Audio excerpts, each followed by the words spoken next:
Seems legit. Hello my legitimates and welcome back to my channel. Today we are making this fabulous dress. This is a pattern I actually picked up from the op shop. I have altered it a little bit to be, I don't know, what I consider better. So today we are learning how to do shearing through here instead of adding a giant elastic band. And it's got this beautiful little crisscross on the back. So if you would like to see how to make this, please stay tuned.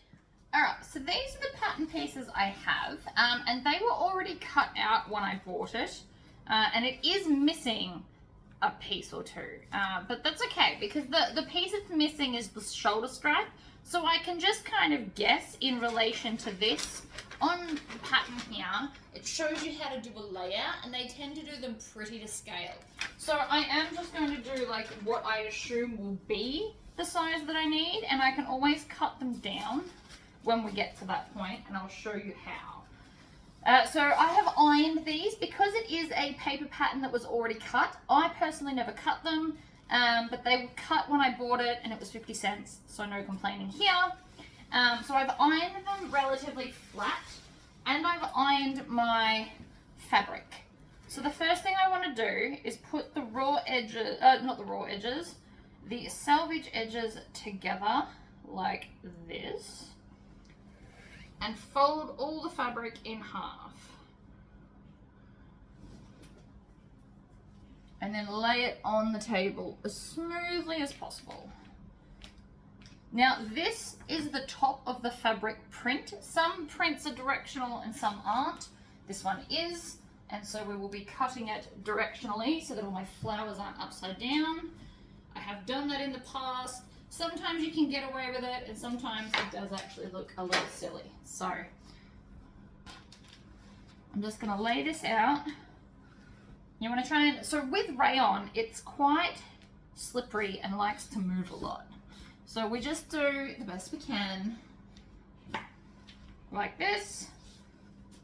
And then I'm going to grab, I always start with my big pieces because I just do. For those that have never used the pattern before, it's got this little arrow that goes along here, and that actually means on the selvage edge. But this is the top of the skirt, so I need to flip it this way and then lay it along the edge like so.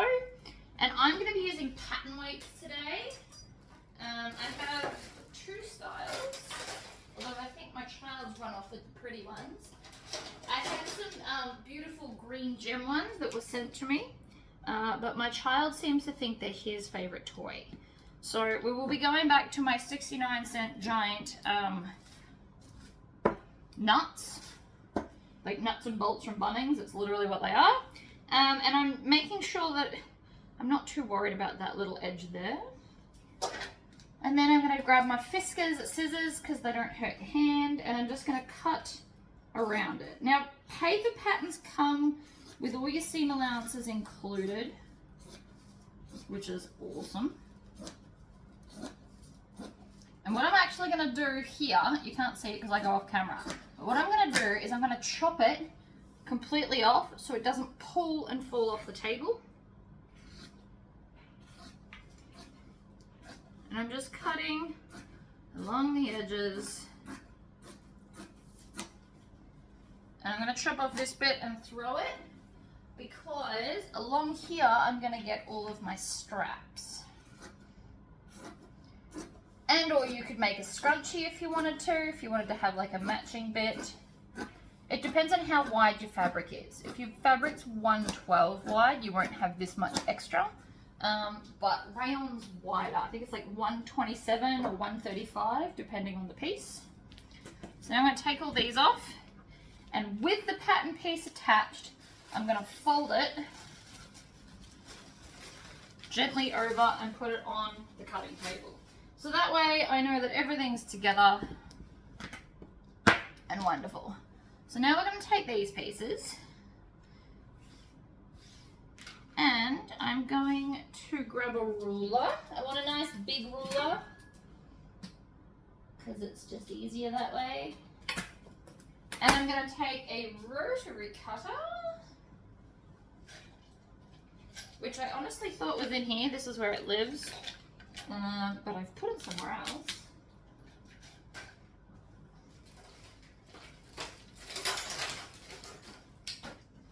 And then, I mean, so you can do this two ways. You could just have this whole width as your strap and cut it down, or we can grab a tape measure like this and kind of go from the back. So I'm going to just drape it over myself, and here's about where it goes to, and here's about where it's coming to. So this is obviously an approximation, but it is, I'm going to round it up to 23 inches, and I'm using inches because this rule is inches. So basically I just need to cut 4 of these. I could even just do 24 to make it easier. Now these are already doubled over and I need 4. So I might actually just take that one off. I might just do them one at a time. And just stick it on like this, and I'm going to cut around the whole ruler.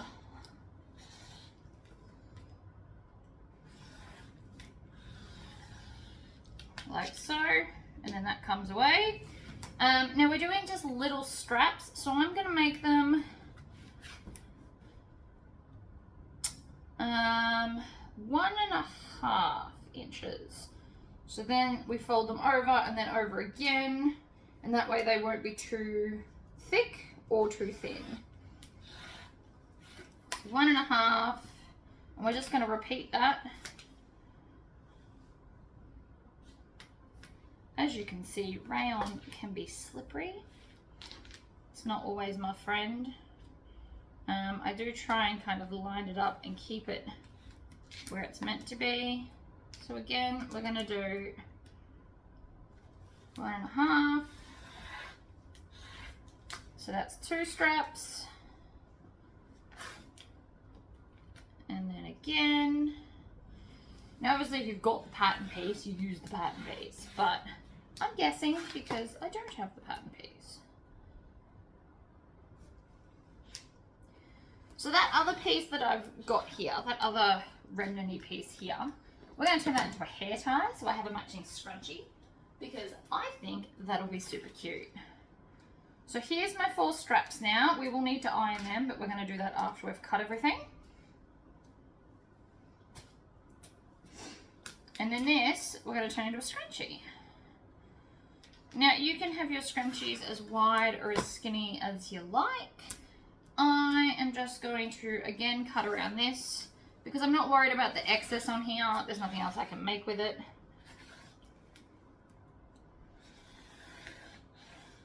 I don't need it that wide though. Like this will make quite a wide scrunchie. So I'm thinking I might just do, I usually cut mine about 20 inches. This is obviously 24 because that's my ruler. So we might just do 5 inches for a scrunchie, and that'll give us about a 2-inch wide scrunchie. I don't need it too big because my hair's not too long. If you've got really long hair, you might want the big thick scrunchie, but this is now my scrunchie. This can go in the bin. I like to throw out my scraps as I go. I understand that some people would save those. I'm not that person. I'm also not sure what you do with them. You could interface it and like hand piece it into a quilt maybe. But anyway, that is my scrunchie. Now we've dealt with those pieces, let's move on to the rest of the cutting. So again, we're going to take this. Now I didn't buy this piece of fabric perfectly in mind for this job or this pattern. So generally speaking, I will buy 3 meters of fabric if I like it and don't actually know what I'm going to do with it, because that seems to be enough for me. But it depends on what you want to do. So then we're going to take our skirt back. Now this pattern does have those big pockets on the front. I don't like them, so we're not going to do that. Now I could just cut it here. But if I wanted to save fabric, you actually slide it up to the edge over there, and then grab and pinch here, which is like the halfway point. And then that way you're going to have a bigger excess over there, and you might be able to get a top or something out of it. I don't love wasting fabric, so this is how I would normally cut, although I did know before that I had to get those other parts. I mean, I could move that over even more. You could probably get it down to about that much excess down at the thickest part, but I don't actually know what I'm going to do with this. I'm just showing you this because it's handy to know. The other thing is, depending on your print, they might have a central print, in which case you want it down the center. That is another possibility. This one repeats, so I'm not really worried. But with rayon, you're going to make sure that it's not all kind of bubbling underneath. It is lovely and soft, but that can also be a curse because it quite easily wrinkles, whereas something like a poplin sits where it's told.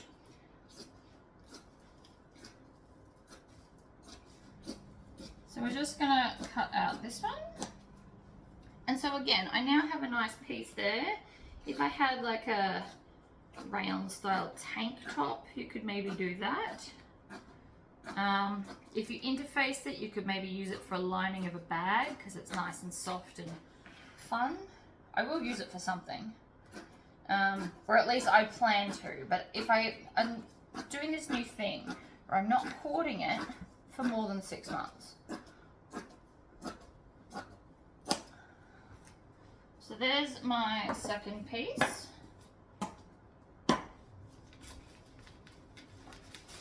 So I'm just going to fold it over and over and lay it here. And now I've got our last piece. So we need to cut 2 of these. And I am just going to cut here and throw that bit out because that has no use to me. That is mainly just a salvage edge. Now it does actually say just cut one unfold and then you're supposed to just kind of turn the seams down. But obviously I'm not going to do that. I'm going to put 2. It's going to give it slightly more stability on the bodice, and then I can kind of hide everything inside. But if you don't have enough fabric, you can just do the one bit. So this is the front and the back. So this is just one piece that goes all the way around. So I'm going to lay this out. I'm going to bring it over a little bit more, like this.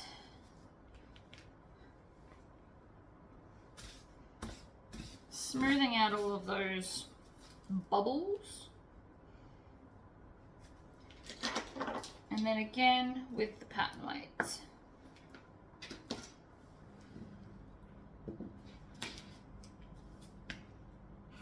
The other thing is this is not exactly a bra friendly top because of how the back is. So the 2 layers of fabric, if I interface one of them, the inside layer, it won't be see-through or too thin.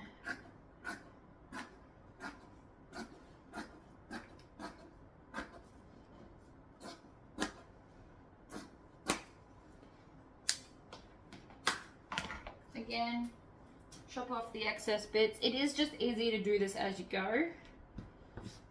And you can see this has actually used up most of the fabric. Oops. Then without moving it, I'm just going to grab and do another one right here. If you don't have pattern weights, you can pin the pattern to the fabric.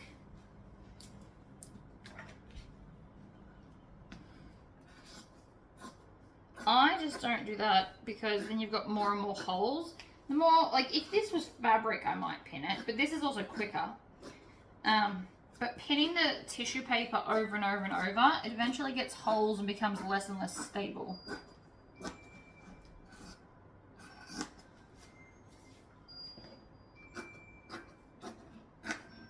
Alright, so now that we're all cut out, let's go to the next bit. So here, I'm just going to do the last one on camera. So I need to fold it so it's easy to do. So there's two ways you can do it. I'm going to iron it in place and just top stitch it, but you also could make a tube, stitch it, and then turn it through. But the turning it through sometimes can be a bit tricky and or annoying. So I'm going to iron. So the first thing we're going to do is iron it directly in half. And we're going to do this slowly so we get a good crease, because this crease is here to stay. Like that, and then I'm going to hold it on the end. So then we want to open it up. And you can pick it up and open it, but you can see there's a really good crease there now. And then I'm going to just fold one side in to the crease, and just using the very tip, I'm just going to crease the line. So you want to go all the way up to the crease so that both sides are going to be even.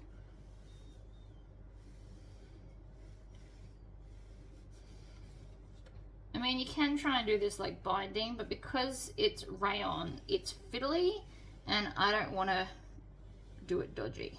So I'm doing it both sides one at a time. Then I'm going to flip it over, and I'm going to do the other side. So again, up to the crease, iron it in place.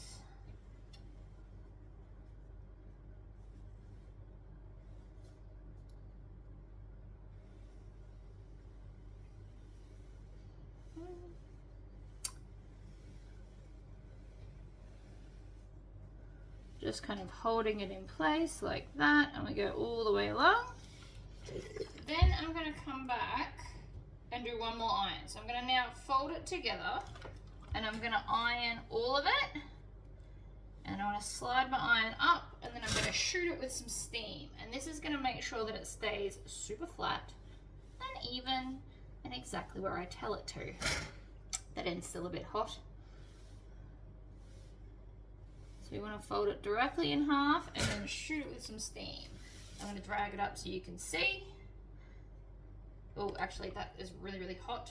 So we're going to move up to over here and do the same thing. So even though I haven't put any interfacing on this, this is actually now quite a good solid strap. So you can see there it's actually going to stay exactly where I told it to, and then I'll be able to easily top stitch. So let's get on to our sewing. Okay, so we're all threaded up and we are good to go. I'm on a 2.5 stitch length. This one, while in straight stitch, will actually just move your needle position over here, for anyone that didn't know that. So the first thing I'm going to do is stitch up my beautiful straps. Now you can just stitch on the side that is open if you want to, or you can stitch both sides.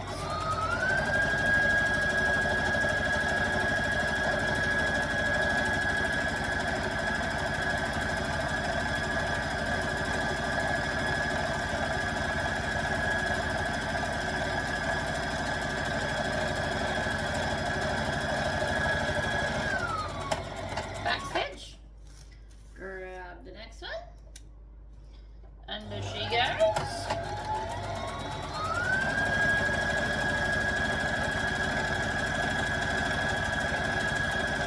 Now obviously this takes a little bit of practice to be able to do this efficiently, but the more dresses you make, the quicker you'll get.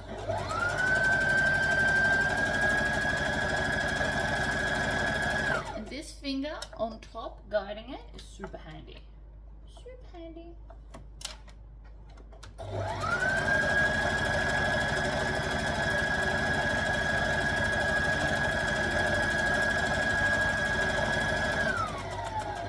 And back stitch. Grab the next one.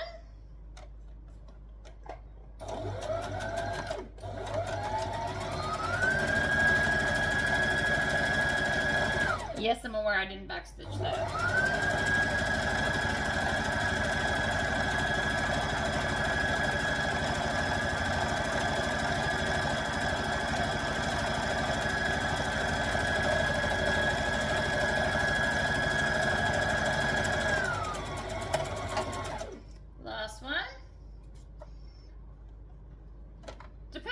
Machine setup. Mine are falling in this hole, which is just a fluke.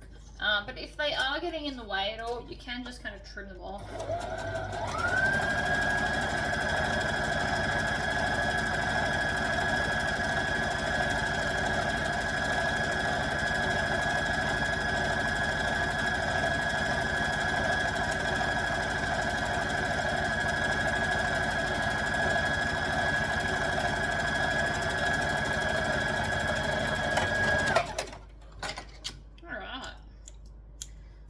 Now all our beautiful straps set. They're still flexible and lightweight, but because they're 4 layers of rayon, they are sturdy too, so they're not going to be super flimsy. And they come out to 3/4 of an inch, which I think is a lovely size. I fluked that, and that's okay. Okay, so behind me I have here our front and back piece. I do understand that a lot of people aren't going to have this pattern, and I do only have it in my size because the person that originally purchased it has trimmed it all down, but such is life. So I'm going to take one of my pieces and put that back section together, and we're going to stitch down there. Stitch, back stitch. Now because it's just a little bit, I am clearly not using pins. We are also going to do the same to our lining piece. Now if you didn't buy enough fabric for your lining piece, and this is with any garment ever, you can just go and buy like a cheap plain version, or use a skin tone for the lining piece. It'll all work out the same. And then I'm going to back stitch there too. Separate those. Now I have with me my overlocker, so I will be overlocking those raw edges. If you don't own an overlocker, you can come and zigzag the edges if you'd prefer, but while I've got the toys, I may as well use them. So it's just a little section, and then I'm going to grab this one and trail it behind.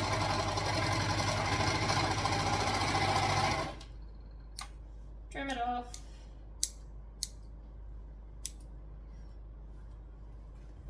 Okay, so now that makes it machine washable, which is why I like doing these things. So this is our bodice that will slip over our head. Now I'm not going to put this down yet because it's got all the markings I need for my straps. So what I'm going to do is I'm going to take some straps,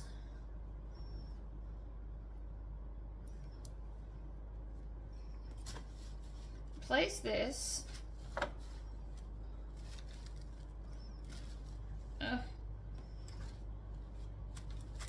so you got to remember I have seam allowance. We can basically fold the seam allowance up like that and then put that edge there, and then these are where the straps are going to go. So here, which I'm going to use some pins for. So you can probably just mark it, the spot, with pins. So here,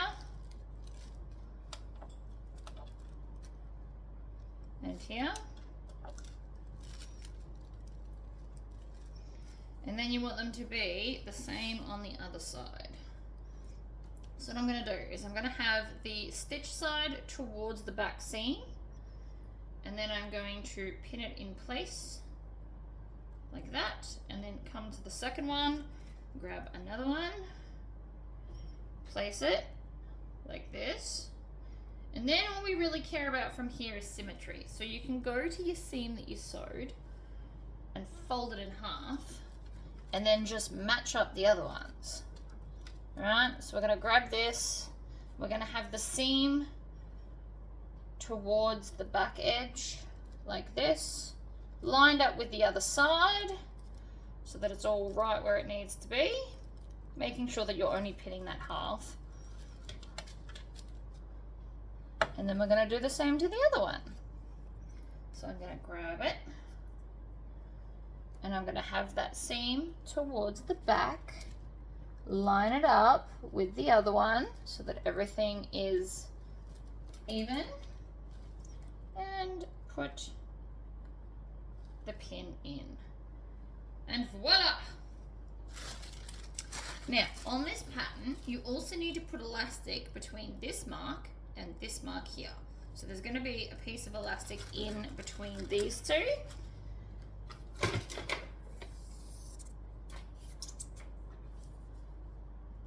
And we just want it, you just always pre-stretch your elastic. And I just want to have it like a little bit stretched. This is just so it doesn't gape down the side here. So I'm going to cut 2 of those.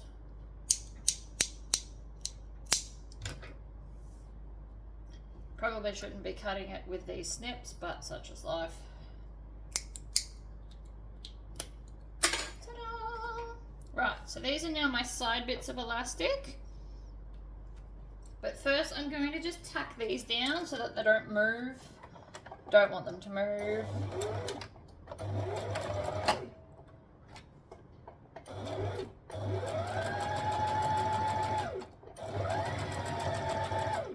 And then because it's not very far, I'm just going to sew all the way down and then all the way up. This is also basting at the same time.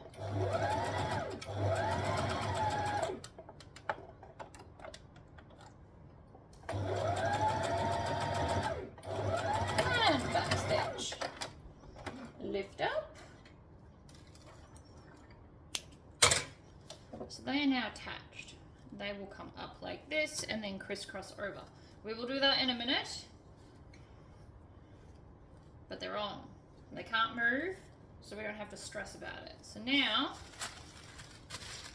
here's our piece. Line this up.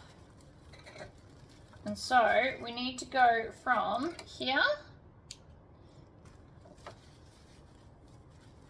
to here with our elastic. So I've just put little snips because I decided that was just as easy as putting in a pin. You can do it however, and then I'm going to grab this one and we just fold it over the other way. And again, snip. Just a small little mark so that I can see it. And you could also draw this with like an erasable texter, or you could pin it, or you could notch it with like a triangle. It's all fine. But that's where the elastic's going to go. And I just needed to mark it now. So now I'm going to take this one and I'm going to sew most of around this. So I want to line up that back seam first, and I am going off script from the pattern, which is why we're not reading the pattern. After you make, let's say 20 dresses, I'm guessing because I don't remember the exact moment it clicked, but after a while of making dresses, you'll feel how things go together. Try and do as many different style patterns as you can because it helps. And you'll also notice I'm poking the pin in, out, and then in again. What that does is on soft floaty fabric, it gives it more stability, and I like that.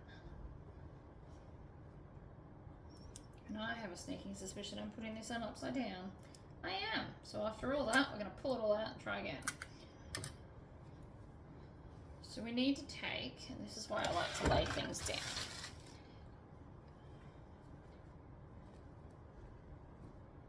Here's the back, and it goes on the up angle. And it's going to fall off my table. And so that is, this goes up the angle. So I need to match that to there. I had it upside down. It's always good to check. See, I make mistakes all the time. Luckily for me, I didn't sew it because that would have been annoying. Now you don't necessarily need to put a lot of pins in. It's up to you how many you want. What I am going to do is pin the straps so that they don't get twisted while I'm sewing, because that would not be ideal. They're also a nice stable point to pin to. And then we can just follow this up, and I'm going to pin. I'm not going to stitch this top bit because that's where we're going to push the straps through. So I'm just going to pin to there. Now as you can see, it looks like it's not going to match up, but that's just because, welcome to this fabric,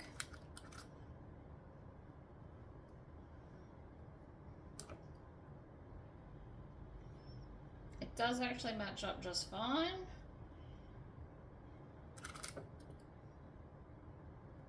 You just need to pin it. This is one of those few fabrics where I will definitely pin it because the floatiness can get quite frustrating. So again, we're going to come to this side. You can even start from the opposite end and pin your way down if that makes you more comfortable. But what we're not going to do is sew that bit. I'm going to put that through a third time. And then I want to come and pin the strap parts so that they stay untwisted.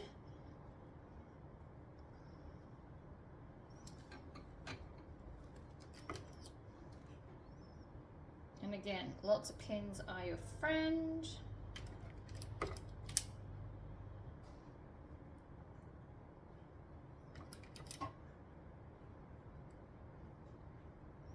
One more there. Okay, and so then we're going to skip the top, but then we want to stitch. So this is the front. So we're going to go from here, and then you want to match up that V point, which is at the front here.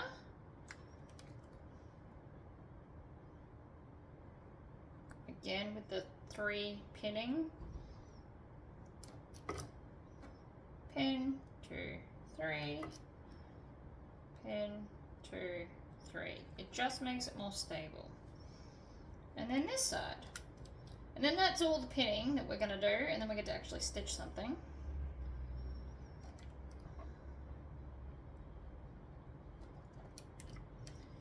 Now this pattern calls for elastic in the waist, but I'm actually thinking we might do something slightly different. Now also we want to push those down. We don't want them coming out here because we don't want to stitch them.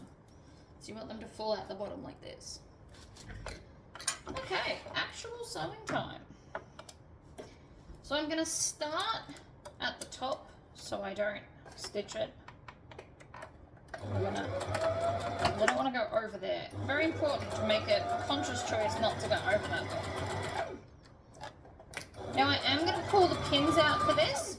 Because the fabric is so light, I am personally more likely to stab a hole. We're going to go needle down and then pivot at that V because we want it to look good.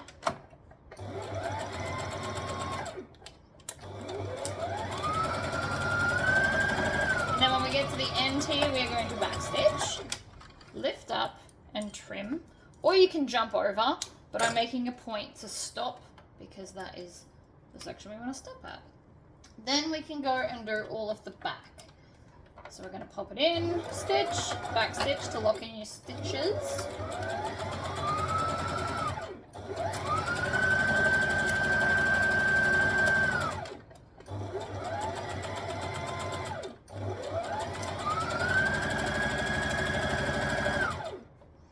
I'm going to bring this around. Again, making sure that all of your straps are out of the way.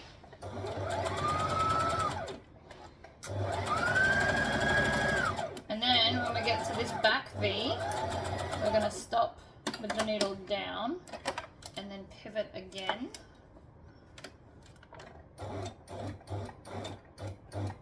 Actually get to the seam because that's important too. Swivel up and off we go.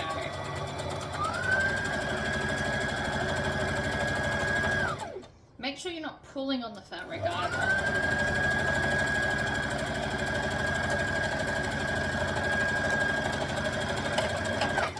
And backstitch and trim. And so now when we turn this through, actually before we turn it through, before we turn it through, we want to go to that V and snip it. Really close, but not all the way to, so that when we turn it, it will actually allow the V to exist. So then we can turn it around. We've got our things coming over. And this is the point where I'm going to put it on. Now, if I had the actual pattern, I wouldn't need to do this. But I don't. And if I make the straps too long, it's going to be too gaping at the front. So I'm literally just going to put it over my head. Like so. And then you've got to do a little bit of maneuvering to actually make sure it's sitting the way it's meant to. So here's one, and there's the other. So this is going to sit like so. So you can see I'm popping it on. Also, it's not helping that this back bit's twisted. So I'm going to take these straps here and bring them diagonally over. And then I'm going to hold this where it's going to sit, where I want it to sit, and then hold it crossed over. So I'm holding it where it's going to cross over. Right, so it's going diagonally over, and it's going to be that much. So I just need to mark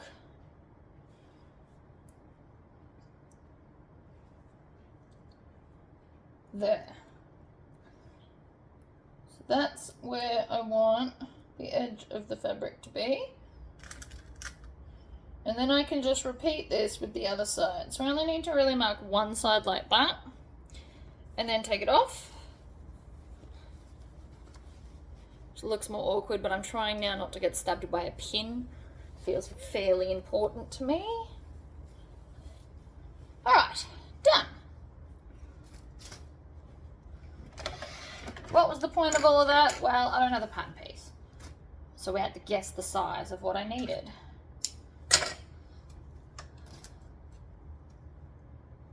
So now we take this, and before I am going to understitch it, but I need to close up that front section, right? Because there's still like a big gaping hole here. So we need to tuck it in.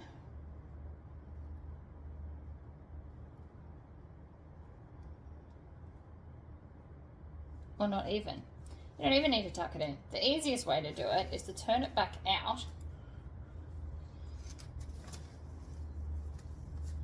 But we have to measure as well. So these ones, we're going to go down like this. They're going to be the same on both sides, right? So I just need to put a pin here. Oh, I just pulled the other one out. Of course I did. Me and pins are not friends. Possibly should have got a marking pen, but such is life. Alright. Pin. Like so. And then I'm going to grab the outer ones and measure them too.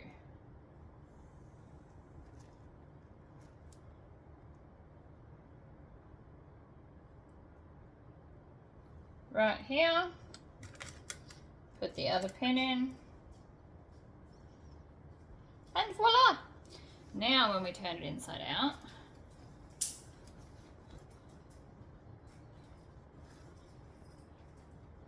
I can push these through, then I can seal it up. So I want to grab these two ones here, like this, and they're gonna go up and over to the opposite side, which is this side here. So I'm gonna poke these through.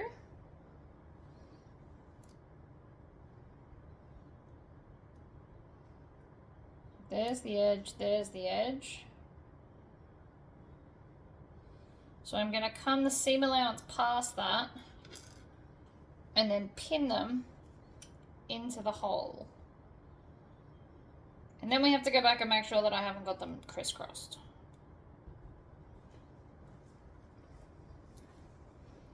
Alright, so they will then go from there.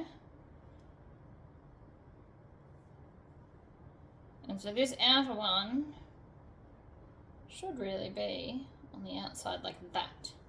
See that? So So I've got these, they look floppy, but that's because it's not on me.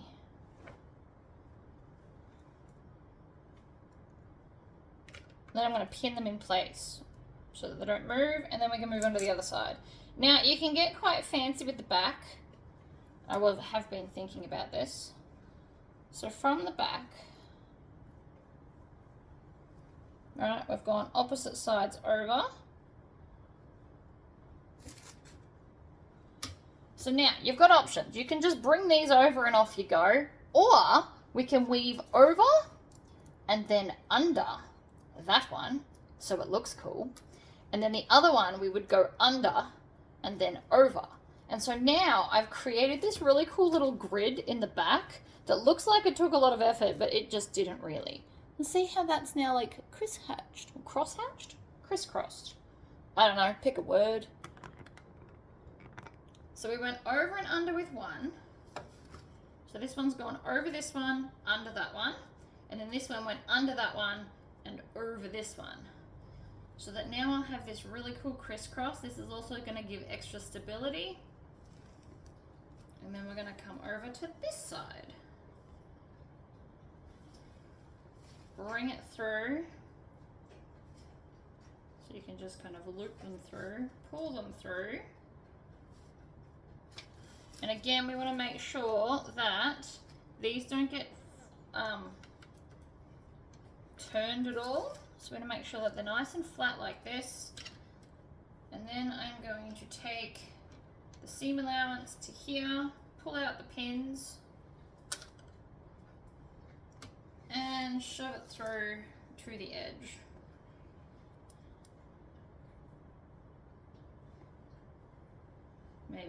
Maybe not. You can also grab them from this side and pull them through. Like that. I'm going to pinch. I'm just going to make sure that the outer one is the outer one. I think I'm quite happy with that actually. So then again, we're going to grab some pins. We want to make sure that it's not puckering on this back part. Pin down. Other pin down. Oops. Like so. And so then, now that it's pinned in place, you can flip it through and double check that it looks awesome. So again, we want to make sure, I'm really worried that I've made these twisted. So we just want to check that they're not. And then over, under. Okay, and they're not. But I just wanted to double check because once you sew them down, it's annoying to have to unpick. Now obviously I cut too much, but that's okay. It doesn't matter that I've cut more. It doesn't affect anybody. Stitch, back stitch.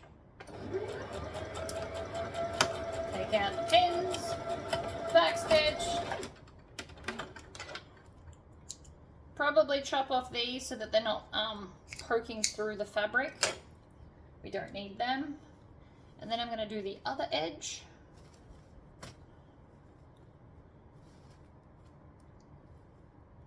Pull it through. Stitch it.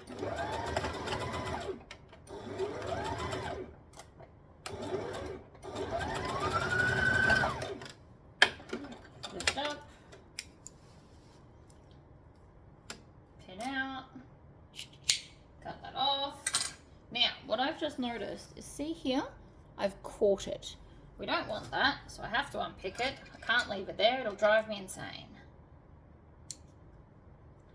So it's not a very big overlay, but it exists, so it needs to go. So I can't just trim the overlay. I then have to go down a little bit and kind of maneuver all the fabric within the space. I really miss my quick unpick. I am getting another one. It is on my list of things to do. Alright. So with this side up, I'm just going to try and lay this all flat.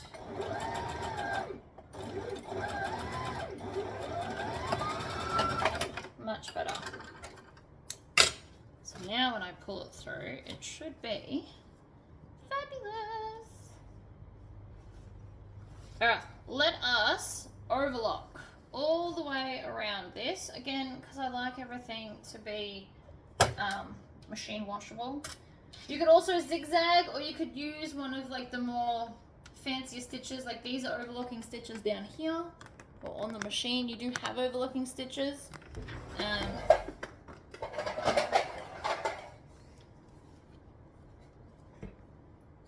Alright, in we go.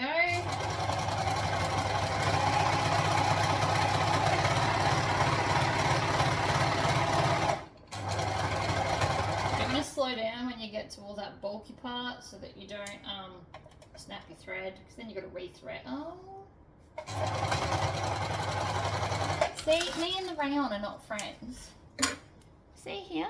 Look how much it caught. It's slippery and it's not my friend most of the time.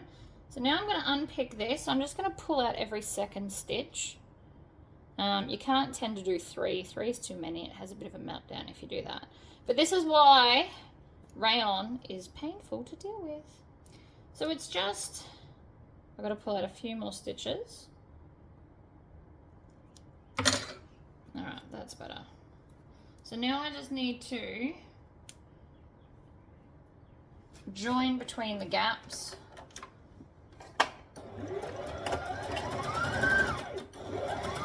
It's not my day for sewing, I can feel it. Alright, now that I fixed that, we'll double check. But no, that definitely looks better. Definitely better. Let us continue with the overlocking. You can start from wherever. I'm going to go across the top. The overlocking is also extra reinforcements. So I've just got now another lot of stitches over those straps.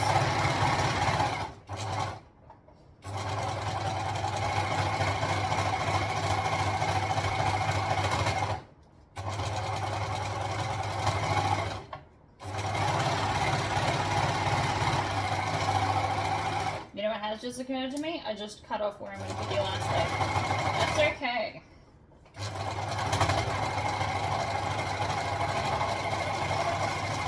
I will survive. So that center point here, I am going to separate that so it still turns through and makes it nice and pointy. And then we can turn the top out the right way. This is so pretty. I really like the crisscross. I'm happy I spent the extra time working that through. So now what we're going to do is get our elastic and maybe put all that in the bin. Now I've lost my elastic. Hold that thought. Right, got it. We've got this again. Still we need it inside out to attach the elastic. So I'm just going to attach it between the stitching and the overlocking. I'm just going to put it onto there. So the first thing I need to do is find my, so there's my second strap. So line that up with that one. And then we want to go from here to here with the elastic. So I'm just going to mark it with pins this time because I chopped off the other bit. Did not think that through. And then we just want to match it up. So center seam, pin here, to tuck the fabric in. So from pin to pin. Now I'm going to change to number 6 on my machine, which is this dotted zigzag. That is what's best for putting on elastic.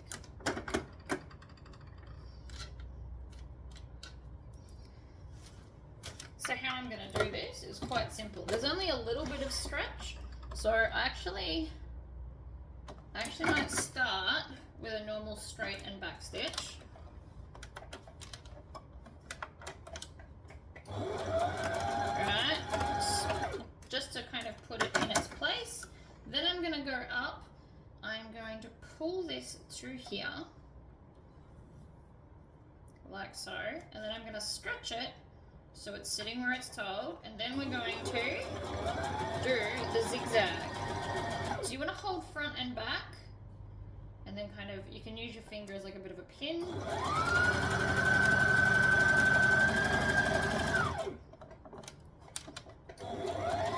You want to make sure the elastic is stretched, and then when we get to the end, and I go back to number 2, and I'm going to stitch and back stitch. Now you won't see any of this from the outside because it's all done in the seam allowance. You can see it's just got a little bit of gathering. So from this side, it doesn't look like much. Let's do the same to the other half, and then I can move that piece out of my way.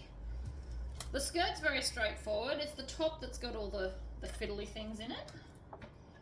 Once we've done this bit, we'll be right as rain. Right, needle down.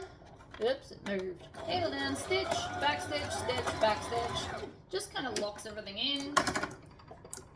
Back up to our jointed zigzag. Pull and stretch to the end.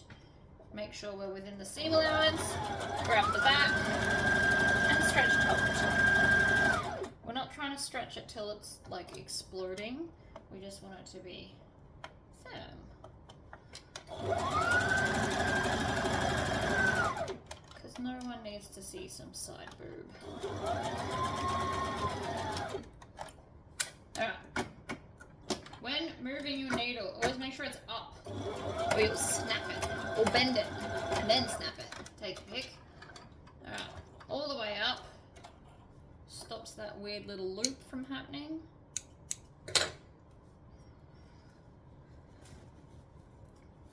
Alright, so now we're going to understitch it. Now that we've done all of that, we're going to understitch it. So you can pick which side, if you've done what I've done with the same fabric, you can pick which side you like better. Do I want those flowers, or do I want these flowers?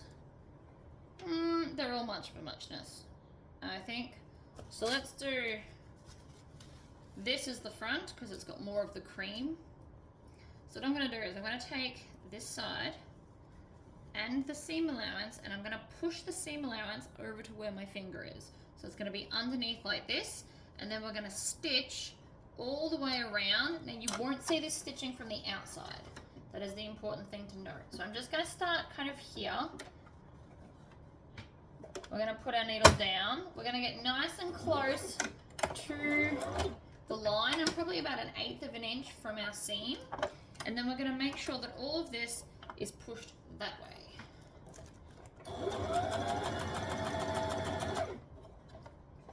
Now this has also got the elastic, so you might end up stitching through the elastic depending on how close you put it to the seam.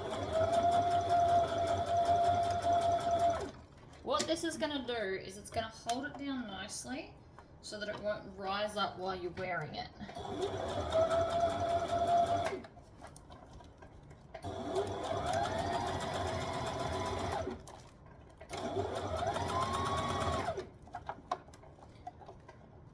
So again, I'm making sure it's tucked under.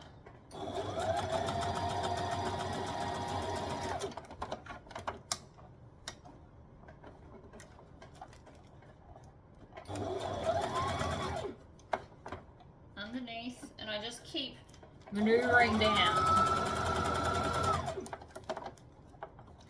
Always pointing away from the outside. And we should be able to get most of the way around. I think we can get it in 2 goes. This is also an extra layer of like protective stitching, as well as helping it sit flat on the body when we wear it. So it is worth doing. I know it looks super fiddly. It is super fiddly, but I promise it's worth it.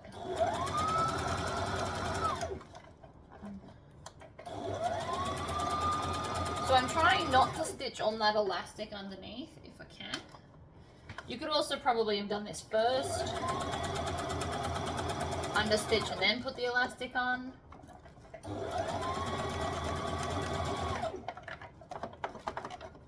So we're getting up close to the edge, again making sure it's pointed down.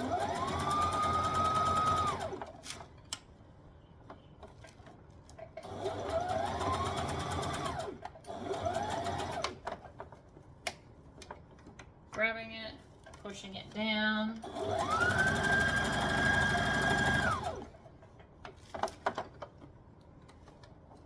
So this is the V, so you're going to needle down, pivot, again, grab that bit, make sure we're stitching that down and nothing else.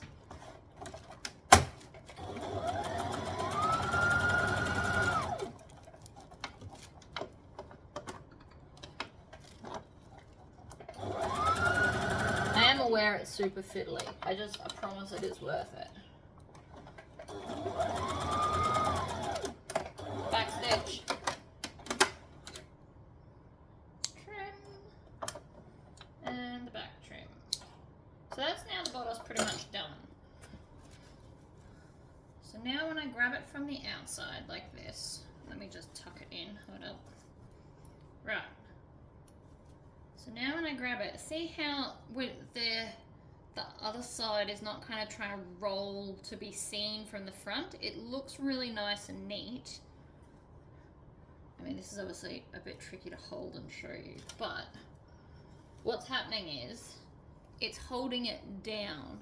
So from the outside, it just looks lovely. This has also got the elastic, so don't forget that's why that's like that. But that front bit is now nice. I really like how that's come. So now let's move on to the skirt. Skirt's really, really easy.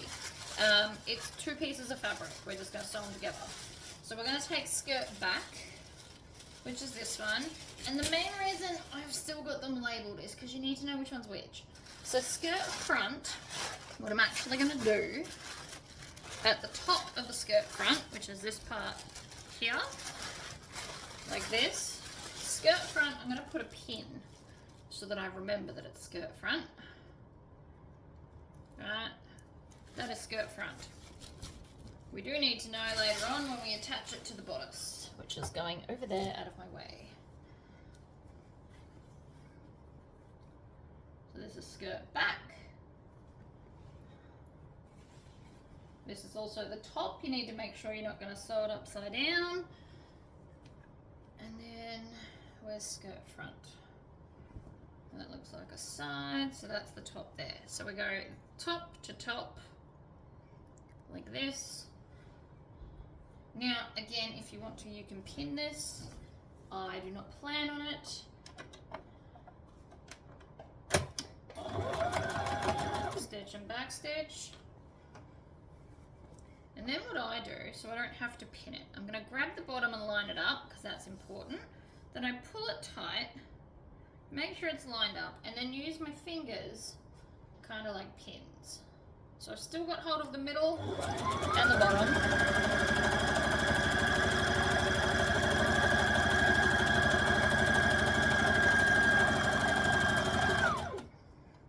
That was terribly crooked. See that? You got to bring it together.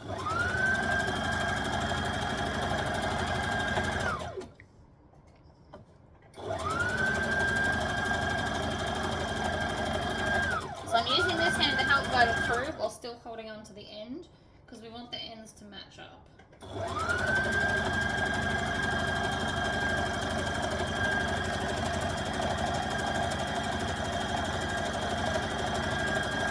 And backstitch. You could also probably put pockets into these side seams if you wanted to. Alright, so make sure there's no twists. Grab the other half, and we're going to do exactly the same thing.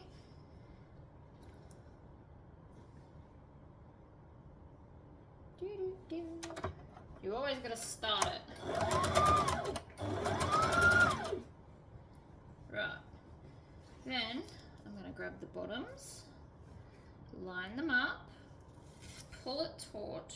We're not trying to stretch it, we're just trying to make sure the fabric is mashing and even, and then off we go.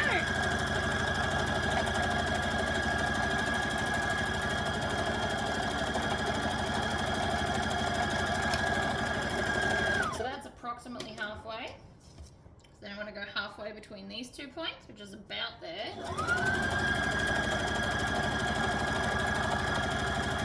And I'm holding it so it's not slacking, but I'm not pulling on it. You're not trying to stretch it. Also, you could just use pins. That is a very real option that I'm clearly choosing not to.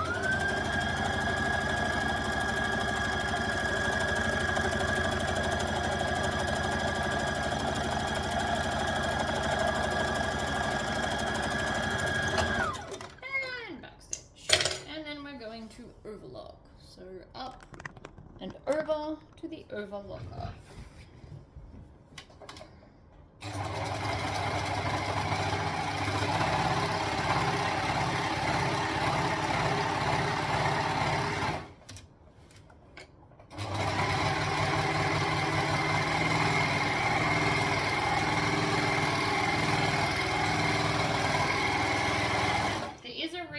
I keep my hand under it like I do. It's to make sure that fabric doesn't sneak up and get caught, and then I like cut a big hole into it. Oh no, I just took the pin out. It's exactly what I didn't want to do. You could also notch the center front. That would also make sense.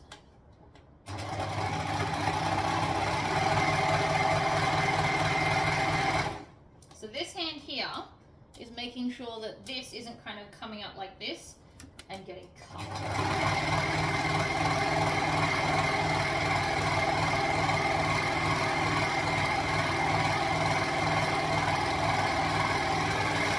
And yes, I have learned that from experience, and yes, it has done it to me several times in life, which is why my hand does that now.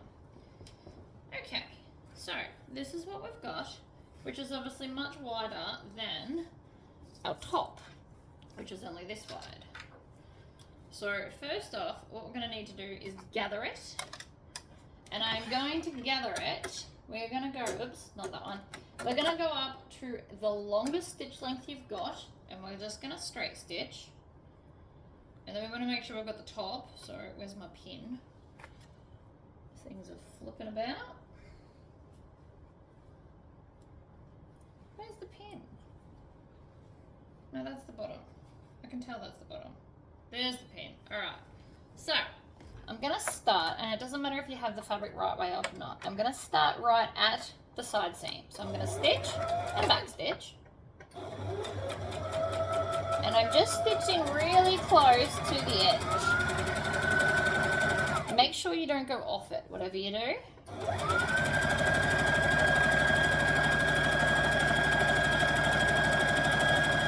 First half of this is always the easiest. Here's approximately the middle.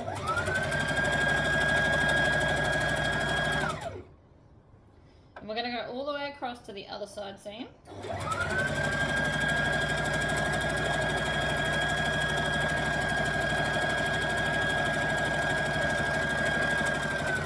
And then when we get there, we're going to have the needle down. We're going to pivot. We're going to stitch one stitch, and then we're going to lift the needle, and we're going to go back the other way. Now, why do I hand crank the one stitch? Because if you do 2 stitches, this doesn't work. So cranking it one hand stitch is always the best way. And then we just want to stitch near, but again, you want to make sure you don't cross over the stitches.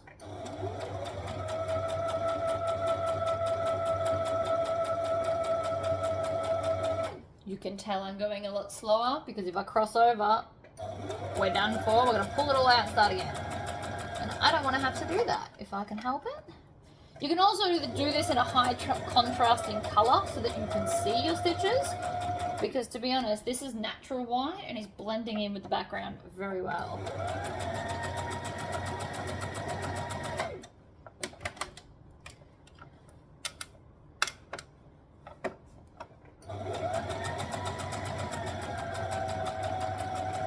Now the idea is to put these within the seam allowance, all of these stitches.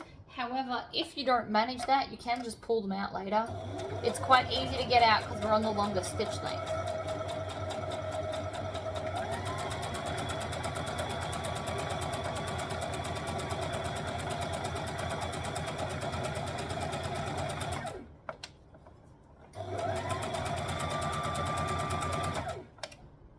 We're nearly back to the start, which is right here. And so then when we get back to the start, we're going to back stitch and lock in all the stitches. And that's the gist of it. Now we're going to do the same to the other side. Why, you may ask? I will show you. For anyone that hasn't watched these videos before, I promise there is a reason to my madness. It is easier to gather two halves than one entire circle, and it's also less likely that your thread will break.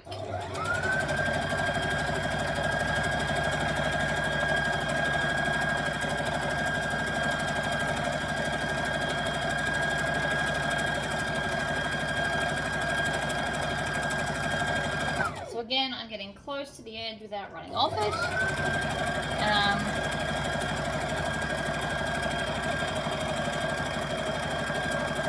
And then when I get to the side seam, we're going to put our needle down, pivot, do one stitch down, and then we're going to sew all the way back again.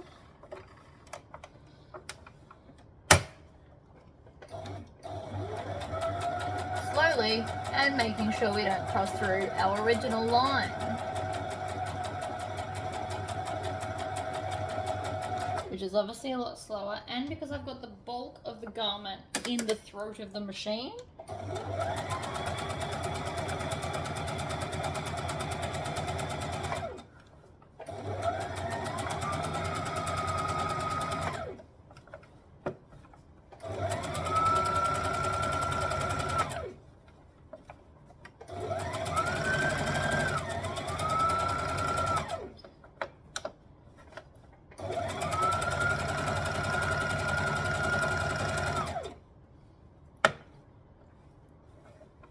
You also, my fingers are here to make sure that this isn't getting under the needle as well, because it is trying, again, because it's rayon.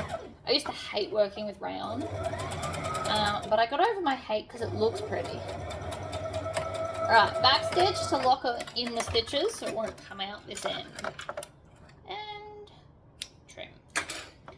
Alright, so now we have this that we need to attach to this. If you want to, you could actually just stitch all these layers together, or we can hide the seam up inside here. It could go either way, you have options. But first what I need to do is take the front seam, which if I lay it down, oh, you can't see, hold on. If we lay it down, so here's our front. So we need to find the center front with a pin. I'll tell you why in a minute. Center front and center back, which is obviously here. And we're gonna put those two together like this.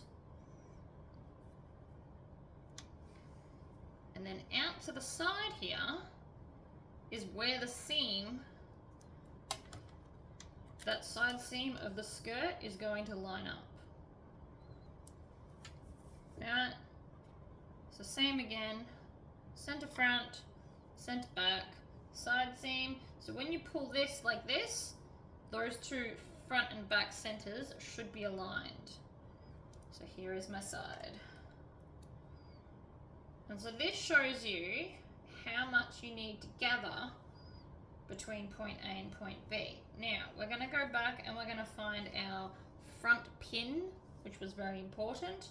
And we're going to temporarily put those together like this so that this side seam comes out and matches up with this pin here. Now I'm doing all of the pinning before I start the gathering so that I can see exactly how much gathering actually needs doing, because that is obviously important. And then again, so the other side, this was our front. We no longer need the front pin because we've attached it. It was just there as like a temporary thing. So here's our side, and then this is our, wait, hold on. So the front to the front, and then around to the side. So side to side like this. I'm only grabbing the outer layer because I can show you how to encase all of this inside. It becomes less scratchy. Right, so that's side to side now, and so that's how much fabric we have to gather into that much space. So now we can do our gathering with our gathering stitch that we just did. So from this side, here is our one stitch. I'm gonna take a pin and I'm gonna pull on that one stitch that we did down. And as I pull on it, and we're going to do this gently so we don't break it, but as I pull on it, it's gathering. So you pull on it, you always use a pin or your sewing awl to start it. So see how that gathered? And then you push the gathers along those 2 lines of stitching. Now 2 lines of stitching is much stronger than 1. You can do that gather where you like change everything on your machine, but I like this way better. And the reason, and then you can just temporarily kind of put some knots through it so that it can't reverse gather and come undone. So that knot will now not let the gathering go past there. So all of this bit's kind of irrelevant now. So what we want to do is we want to move the gathers all the way to the other side. This is a slow, lengthy process. I promise it'll be worth it in the end. This is going to look amazing. So we're going to gather along. I'm just going to do one half on camera and I'll do the other half off. Also because I require a drink. That's really the reason why, let's be honest. Okay, you also want to put the top inside, out of the way, because it will be clipped inside out. So this is what I'm trying to gather into.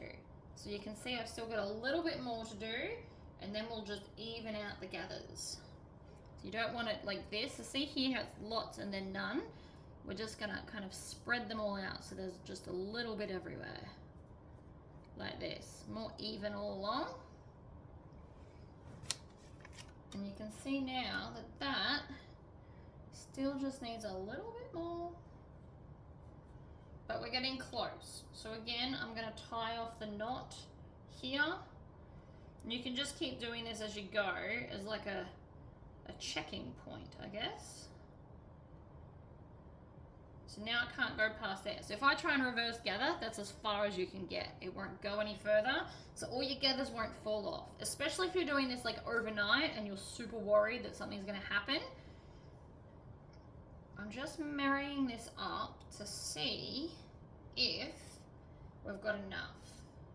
And we do, which is wonderful. So now I just need to spread them all evenly along the stitching. So you don't want anything that's like too bunched up. You just kind of want to have them all a little bit scrunched up.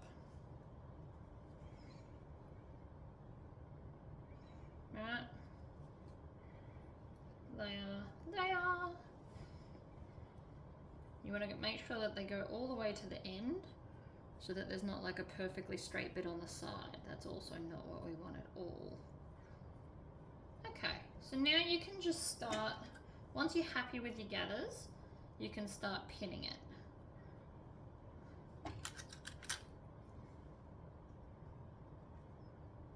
Now, the reason I'm doing so many stabbings of the pin is because I don't want this stuff to kind of come up while I'm trying to stitch it.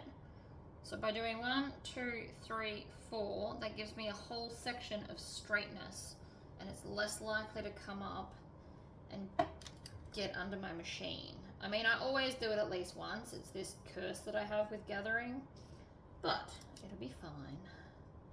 2, 3, 4. Love a good long pin. 2, 3, 4. So here's our center back. 1, 2, 3, 4. We're just working our way along.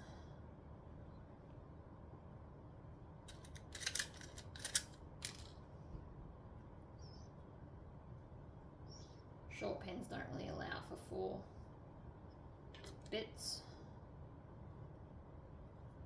Sometimes you can get 3 though. So just gathering along, or not gathering, pinning it. You can also use wonder clips if you are a bag maker and have them.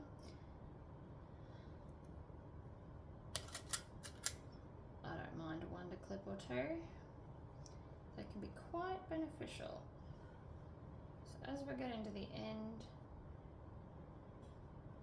I just need to even those out. 1, 2, I'll get 3.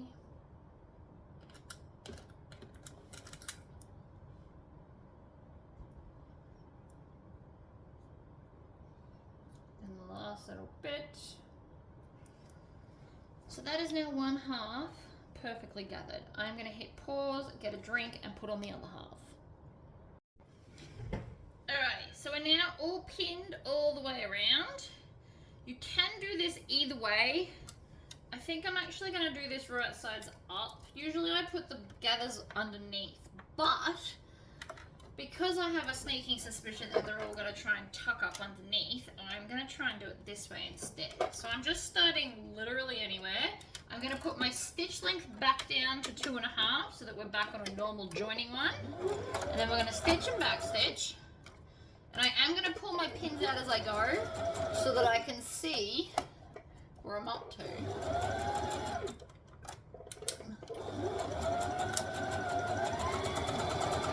And then I also want to make sure that this underneath is laying beautifully flat so I can get all the gathers.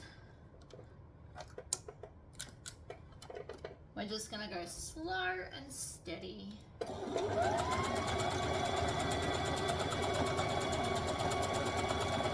We're in no hurry. I mean, I am in a little bit of a hurry. My mate's about to come pick me up. We're going to go buy hair dye, but that's all right.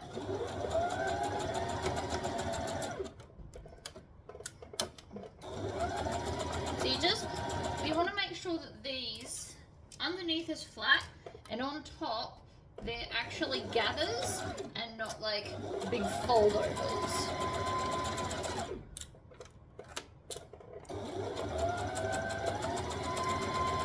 We want it to look gathered. We don't want it to look... Oh, I just ran out of, I assume, bobbin thread. That was close. Alright, let's do a new bobbin. Okay, new bobbin achieved. So then we just want to go back to where we were, which is pretty easy to find. Oh wait, except we were going this way. So we want this on top. There we go. Okay, so I'm just going to start back a little bit, stitch and back stitch, and then slowly continue on. So again, we want to make sure none of this is tucked up.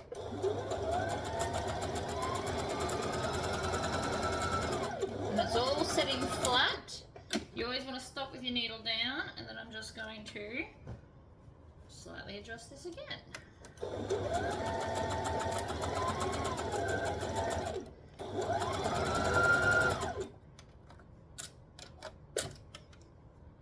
Line it up. You can go through your pins and then just stop and pull them out if that's what you'd prefer to do. I know some people don't like to run over pins. I have my moments. Depends on what I'm doing. Needle down, stop, pull the pins out. Again, flatten it, and I literally push all that excess fabric away to make sure it's not gathering up underneath. Home stretch, because here's the start. Right here. So I'm going to overlap just a little bit and then backstitch. Pull it out. Pull out your pins. And then, before we go any further, we are going to turn it through and double check that we didn't miss or overly gather an area. So that's inside out. So we literally want to turn it all the way through to the right way.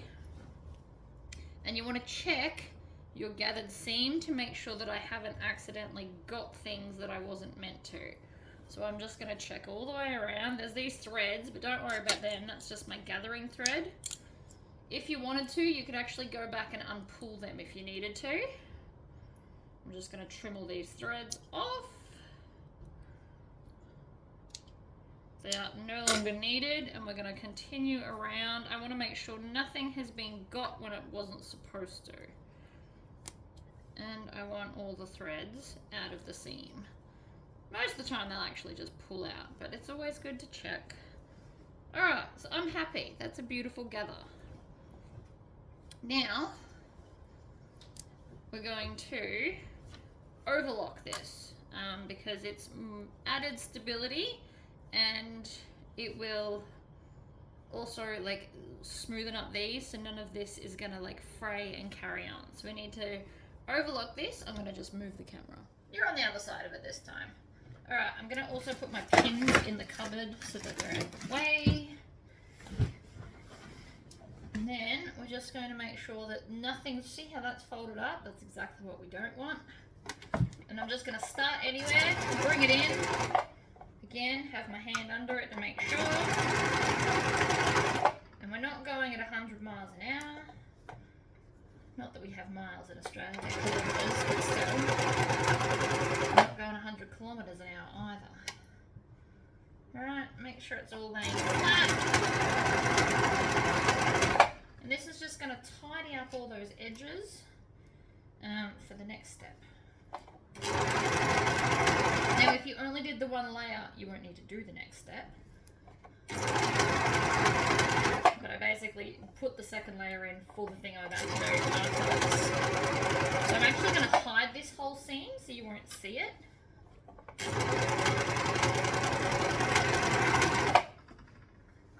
And again, I'm making sure nothing's getting caught. No fabrics are folding over.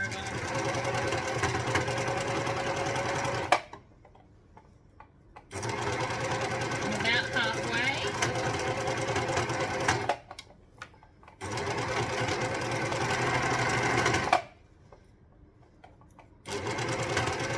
Oh no, I'm nearly done. There we go.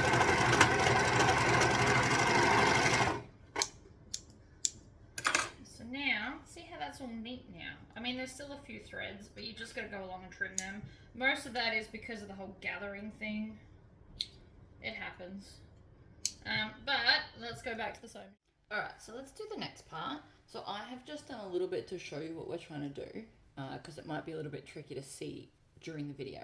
But what we're going to do is we're going to make sure that this is all flat, and then we're going to fold under the raw edge at that seam allowance that we've created where the gatherings are. And we always put our pins upside down. So I'm going to try and show you now. Because this is rayon, it is quite slippery. So I'm just going to do it in like random sections. So here's the middle. I want to smooth it out. Take this, underturn it like that. And then we're going to put a pin in. But we also have to lift it up so that we don't catch the other half. Right, so there's our first pin. Then we're going to do it again and again. So this is currently inside out. And we're just going to tuck it under, grab a pin. You want them fairly close together because rayon is slippery and we don't actually want it to move. You can't just grab this and guess because we want to make sure that nothing is going to turn and move from where we want it. So the pattern says to put elastic in.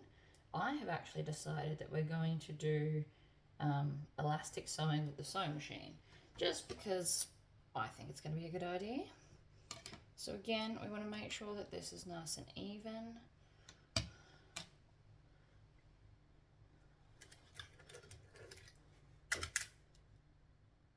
In and up and up. You could also iron this and then come back and pin it if that's something that would suit you better. And you always want to have your pins go up. If you put your pins the other way, what you'll find is they won't hold as well. I've played this game a lot. So I'm putting quite a lot of pins, as you can see here, because I really don't want it to shift.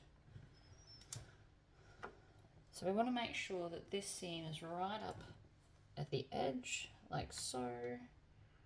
Tuck it under, hold it in place. And then you don't have to go left to right. I'm just jumping all over the place to make sure that it's going to be where I want it to be, because we don't want this to roll over and show from the outside. And this is also going to hide all of the gathering. It's going to be smoother to wear. It's going to look more professional on the inside. Not that anyone else is going to see inside your dress, but you can look at that and be like, I did that and that looks amazing. The downside is this bit takes forever.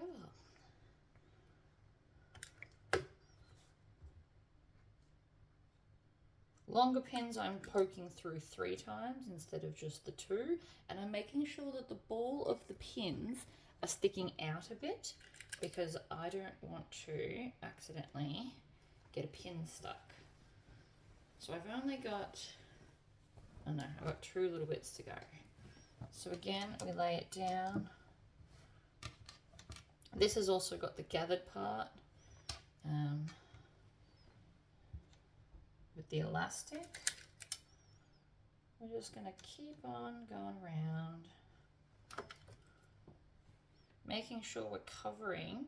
You want to go like 1 millimeter past the seam, because what we're going to do is from the other side, we're going to stitch it in the ditch. So between where the top meets the skirt, that's where we're going to stitch it together. So you want to make sure that the fabric just goes slightly over it to make sure you catch it, because we'll be stitching it other side up. So you won't be able to see this. So we're going to stitch right in here all the way around, which is why we need to pin all the way around. So again, I'm going to hold this where it needs to be, tuck it under. I'm also going to need some more pins. Making sure that I'm not getting the other side. If you did happen to pin this loosely, it'll just mean that the inside's a bit looser. But it is good practice to try and get it even. Worst case scenario is it's not quite.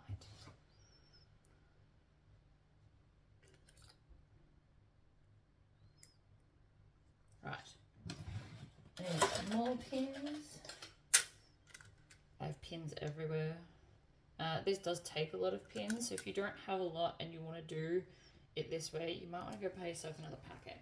So I've got one more little section to do here, but you can't just tuck it under. We want to check and make sure that the seam is at the edge, then we tuck it under, like that.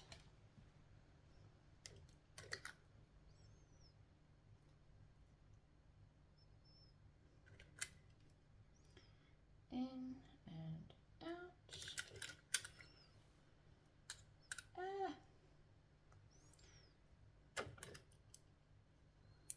Nearly there. Even though it's only a very small area, I'm still going to put some pins, because I really don't want it to shift.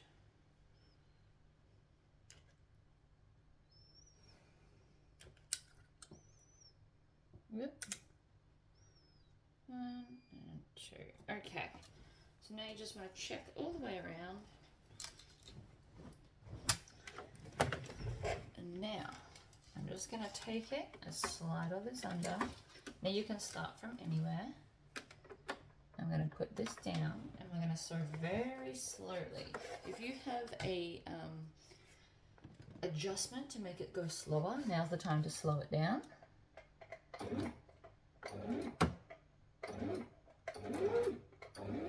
And I am just going to stitch in that ditch.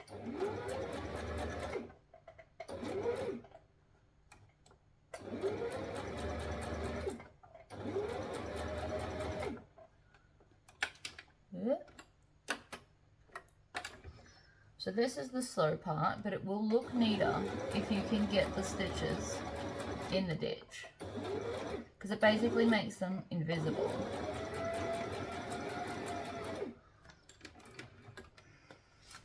You just want to keep moving the dress around.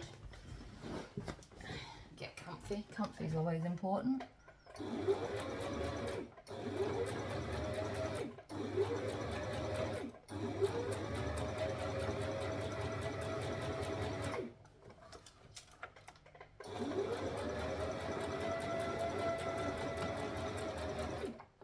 And once you've done a section, if you wish to, you can pull some pins out so that you'll be able to see where the start is.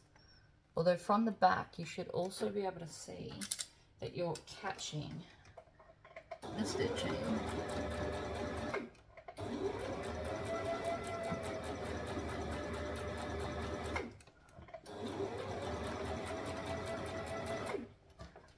So this process does take a minute, but I do believe it is worth it. You want to just keep maneuvering the rest of the dress so it's not hindering your sewing.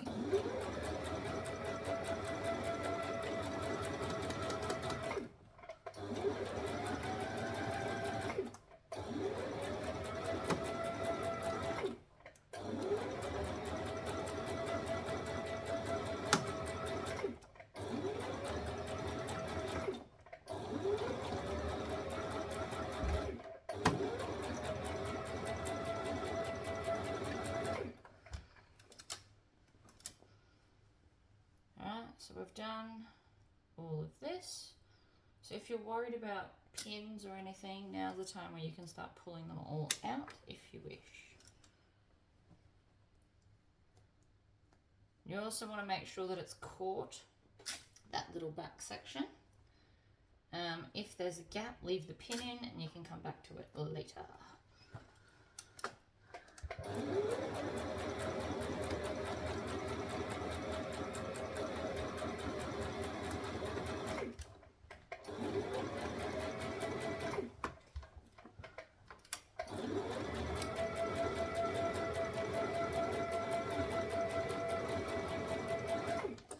Those few times where I will actually go very slowly.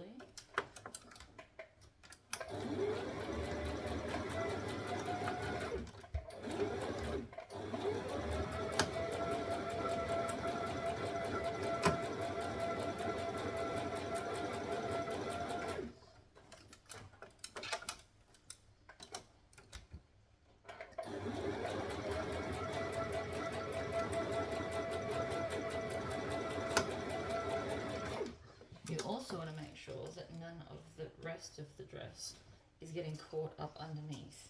And I'm going to take some more pins out because they are starting to slowly stab me, which is less than fun. So I like to take them out as I go. But again, as we're pulling them out, we're making sure that we've caught that edge, because if there's a gap, then it's going to hang. So if there is a gap, and when I first did this, like the first 5 times, there's always a gap. It's all about how you pin. I'm going to take most of them out. You right there, Knuckles?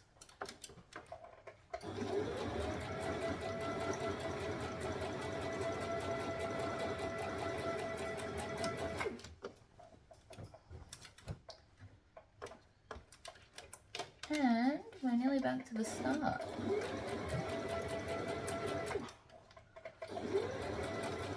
So here's the start here. So then we're just going to back stitch, lift your needle all the way up, pull it out, and trim it off. And then rip out the rest of the pins. So see, we definitely caught the edge, which was our whole mission. Now the more you do this, the better you'll get. I promise the first one will not look neat from the back. Mine didn't, but it's okay. You also want to make sure you have it. So see now from the inside, it looks beautiful. Okay, so we've got one more bit to do now. You've got 2 options with the back. You can double fold it and do like a bias hem, or you can overlock it and then turn it up. I'm actually gonna go and iron it up. So I'm gonna iron it up all this way like this, and then I'm gonna, from that fold, I can then tuck this in, and then once it's double folded like this, I will then steam it, because it will be easier than doing it as we go. I mean, you could, and I have done it in a lot of videos where I'll just double fold it over like this, but because rayon is a bit slippery, like as you can see already, it's already slippery. So I want to have a beautiful hem, so I'm going to go and iron it. So I'll come back as soon as I've ironed it. So I'm just going to explain that again. I'm going to fold it up the total hem, iron it all the way around, and then I will come back and tuck the raw edge to that fold so that we'll get the double fold, but it'll be ironed and even. All right, we are all ironed. So you can see here, it's sitting. So it's tucked under, and then again. So I can now just zoom around this, and it's not gonna move. I did shoot it with quite a bit of steam to make sure it behaves itself. But I'm just gonna pop this under, stitch, back stitch, and then set the dress up so it can just flow nicely through.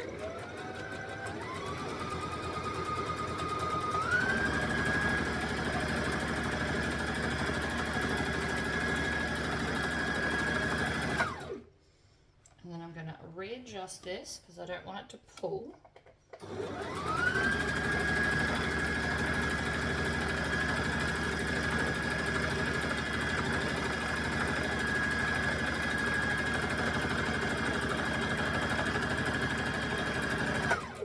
And then again, bring it around, hold it flat.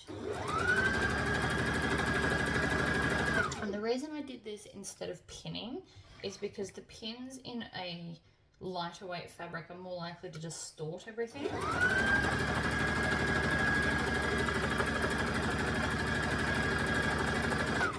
Whereas this is going beautifully smoothly.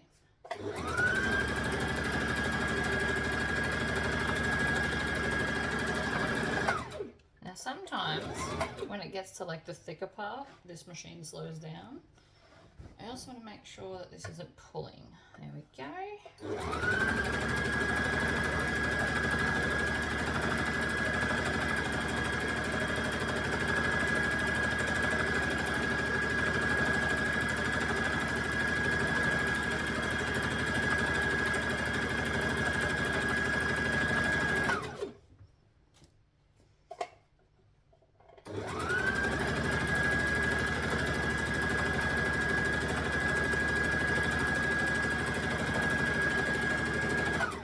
Stop with the needle down, readjust.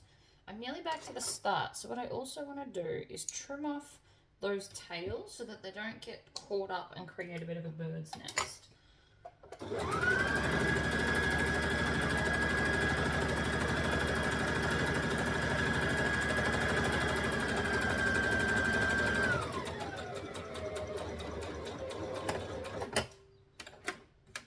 Lift up, pull out. Now, you could leave the dress there. That is technically done. However, the pattern also dictates that it wants elastic through here. But rather than threading in elastic, which we all know I don't love doing, I am going to do some shearing because I don't think I've done that on a video before. So what you're going to need is shearing elastic. Now, Spotlight sells this in several different colors, but because it is at the back, you only ever really need black and white, but they do have like pinks and greens and all that kinds of stuff. So it looks like thread, but it's elastic. So we need an empty bobbin, which I've got in my little case here, or I should do. That one's close enough to being finished. Look at that. That was pointless, a piece of thread. So when using shearing elastic, you really need to be gentle with it.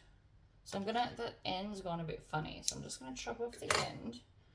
I'm gonna thread it through the hole. Actually, no, I'm not going to thread it through the hole. I'm just going to hold it against the edge of the bobbin, and then you want to manually by hand wrap it around, and you don't want to pull it tight. You want to make sure that it's loose. Very, very loose. So I'm just going to hold onto the bobbin, and I'm doing that super loose. You don't want to pull on the elastic like I just did. That was terrible. I've tightened it all. That's no good. You need it nice and loose, and you only want to fill it about 3/4 of the way because it is so thick. We don't want to overfill it. So now that that's done, I'm going to cut that tail off because we don't need that bit there now. It's holding itself, and then we're just going to wind it. Now this is the downside to this. You do have to manually wind it, and this won't be enough to do all of what I'm trying to do. I'm going to sew this in kind of a spiral pattern so that I can just do it in one continuous lot, but you can just sew a row, finish it, go do a next one. All right, so that's probably enough for now. So again, it's nice and loose. And then you want to cut it off with a really big tail. We're going to put it into our machine as normal. I'll move that tail out of the way. So we're going to go in, around, and you want to leave a nice long tail. And then I'm going to go down and up once to grab that and pull it through, maybe. There we go. Like that. So we want to actually make sure that it's come out. Put our little cap on, and I'm going to increase the stitch length up to 3.5. You can even go as far as 4, which is as high as this machine goes if you want to. So what I want to do is I want to sew pieces of elastic around the bottom part. So right above the skirt is where we're going to sew it, and I'm going to start in the middle back because that's where a seam is. And I'm not going to sew it on the skirt part, we're just going to sew it on here. So,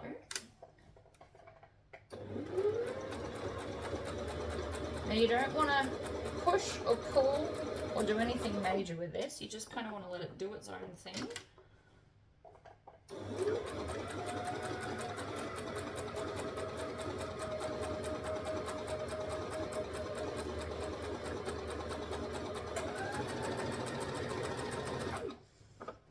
You also want to make sure all of our straps are out of the way. And you probably will notice that there's not a lot of gathering going on right now. The first layer never looks like it's doing much. Trust the process.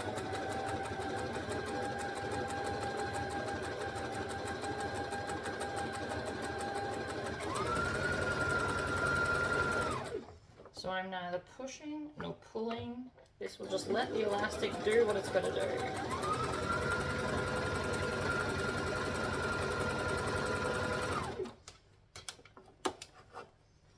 Might even take this off so that it'll go round easier.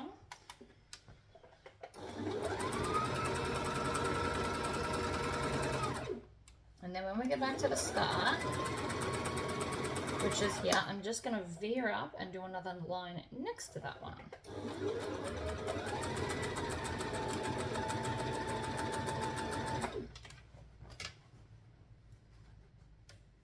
So from the back, we now have one line of elastic. It won't do much for the first line. We've got to do several lines for it to make a difference.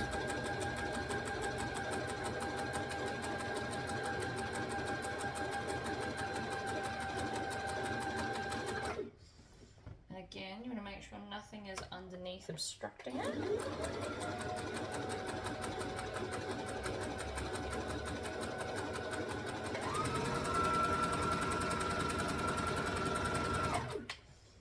Twist all the dress around.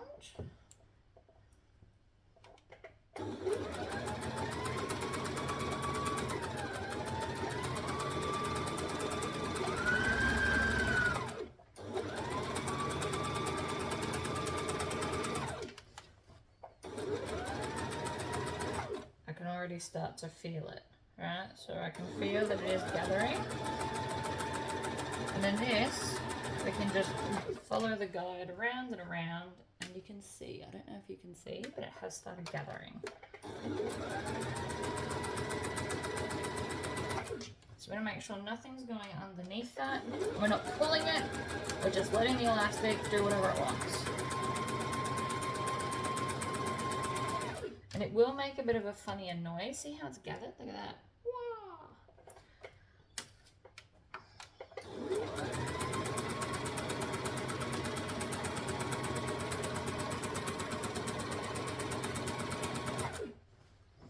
Twist the dress around so it's not going to cause any dramas.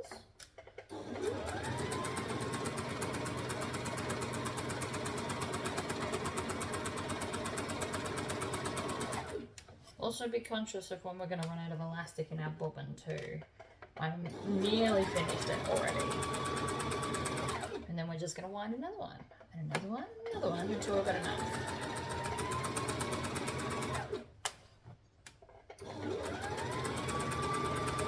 So this is a nice way to gather your waist without it being too harsh. Also get rid of that tail. I can see it's starting to like wind itself through everything.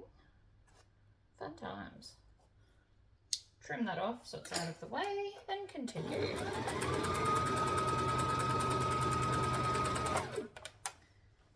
Right, so we're nearly to the end of this bobbin. So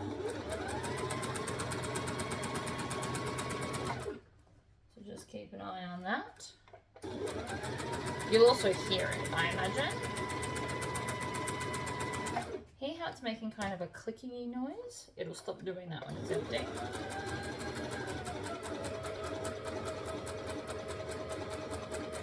And it will stop making stitches, obviously. Right, so hear that? It's done. So I'm just going to pull out there, trim that off, and then let's wind another one. But you can see how it is gathering it. So it's just going to take out that little bit of excess, but we're going to go all the way up to in line with the back. So this is the back, which is the lowest point. So we're going to do probably 2 more spiral rows. And again, you can stop them at complete rows, but spiraling it around is quicker. We all know how I feel about quicker. We're just going to wind enough of this until the tail holds.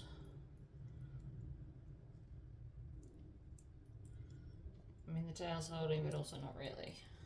So we're going to go around and around and then pull some off, and then make sure that there is no tension in your elastic. Very important. If you keep tension, it's not going to work out quite the way you hope. And always make sure you're stitching from the top too, because this elastic will be behind. So I mean, you can get the pretty coloured ones. Spotlight I think has about 6 or 7 different colours. But this is just the birch version of shearing elastic.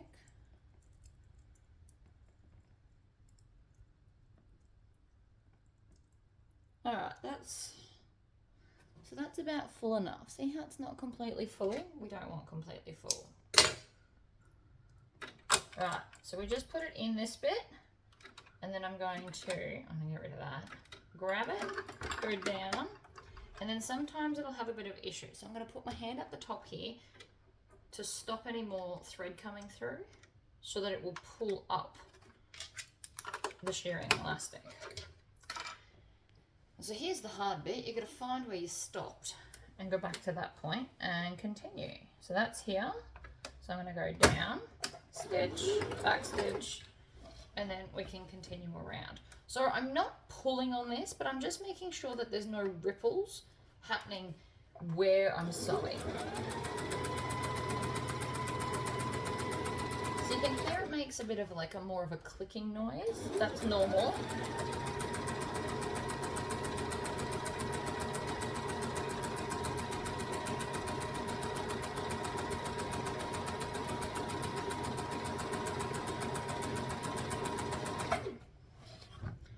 Again, we don't want any tension, so just keep holding it.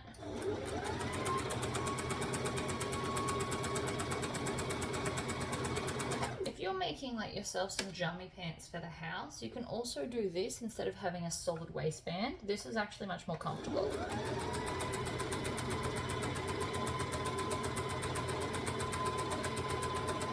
Probably got one more round and then we're going to stop. So again, bring it all around. So this hand here, I'm not pulling on the fabric, I'm just stopping it from making puckering, basically.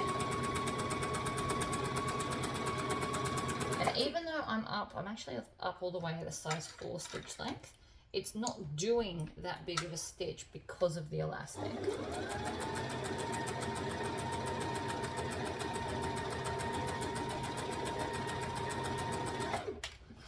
Again, bring the dress around so there's no pressure.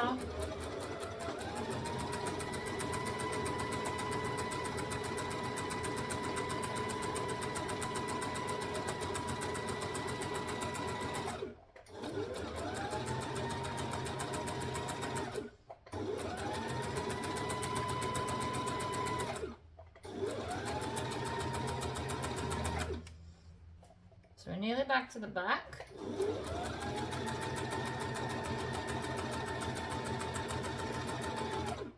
I actually think I want to do one more.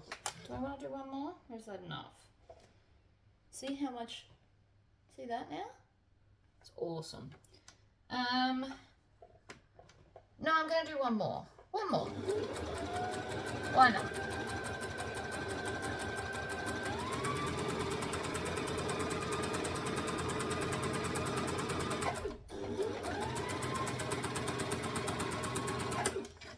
So see how this is twisting here? That's what we don't want.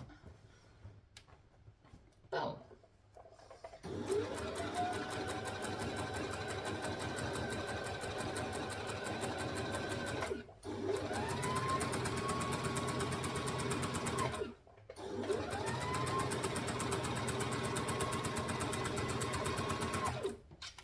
This is definitely going to be the last layer.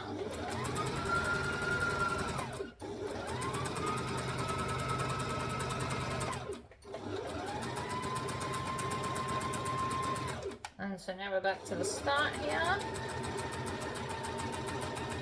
And then I'm just going to back stitch, lift it up, and pull it out. Okay, so from the back, this is what it looks like. You've just got like strips of elastic. And then from the front, it's gathered like this and then is stretchy. So I'm just going to show you how to finish it off. I also already made my scrunchie.